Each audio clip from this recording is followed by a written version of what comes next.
හැමදාමත් වගේ අදත් මගේ YouTube channel එකට ඔයාලව ආදරයෙන් පිළිගන්නවා. අපි අද කූරකොළ රසට තෙල් දාමු. මගේ channel එකත් subscribe කරලා මාත් එක්ක එකතු වෙන්න.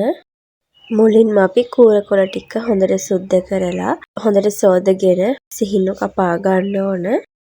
අපි බලමු මේ කූරකොළ තෙල් දාන්න මොනවද අපිට අවශ්‍ය වෙන්නේ කියලා. ඒ සඳහා මම අරගෙන තියෙනවා පොඩියට කපාගත්ත රතු ලුණු ගෙඩි 3ක්, අමු මිරිස් කරල් 2ක්, උම්බලකඩ, කරපිංචා, කපාගත්ත සුදු ලුණු බීකි 2ක්. තව මම කූරකොළ ටිකක් සිහින්ව කපා ගත්තා. ඊට අමතරව අපට ඕන වෙනවා ලුණු තේ හැඳි කාලක්, කෑලි මිරිස් තේ හැඳි කාලක්, කහ කුඩු සල්පයක් සහ කුරුඳු කුඩු සල්පයක්. මුලින්ම මම තාච්චියකට තෙල් මේස හැඳි 2ක් එකතු කර ගන්නවා. තෙල් ටික රත් වෙද්දී කපාගත්ත සුදු ලුණු ටික එකතු කරගමු. සුදු ලුණු ටික හොඳට තෙම්පරාදු වුණාට පස්සේ මම කපාගත්ත රතු ලුණු ටික එකතු කරගන්නවා. දැන් මේ ටිකත් අපි හොඳට සුවඳ එනකන් තෙම්පරාදු කරගමු.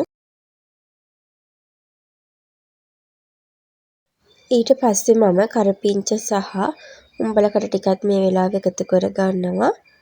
දැන් අපි මේ ටික ඔක්කොම හොඳට කලවම් කරගමු. දැන් මම අමු මිරිස් ටිකත් එකතු කරගෙන තව ටිකක් හොඳට තෙම්පරාදු කරලා කපාගත්ත කූරකොළ ටිකත් එකතු කරගන්නවා. කූරකොළ ටික තෙම්පරාදුවත් එක්ක හොඳට කලවම් කරගෙන අපේ කුළුබඩු ටිකත් අපි එකතු කරගමු. දැන් මේ ටික හොඳට මිශ්‍ර කරගන්න. කූරකොළ ටික ගොඩක් වෙලා ලිපේ තියාගන්න අවශ්‍ය නැහැ. මේ විදිහට කොළ ටික තැම්බීගෙන ටිකක් ගාලා අපි බාගමු. ඉතින් මගේ වීඩියෝ එක හොඳයි නම් මගේ channel එකත් subscribe කරගෙනම යන්න. හැමෝටම සුබ දවසක්.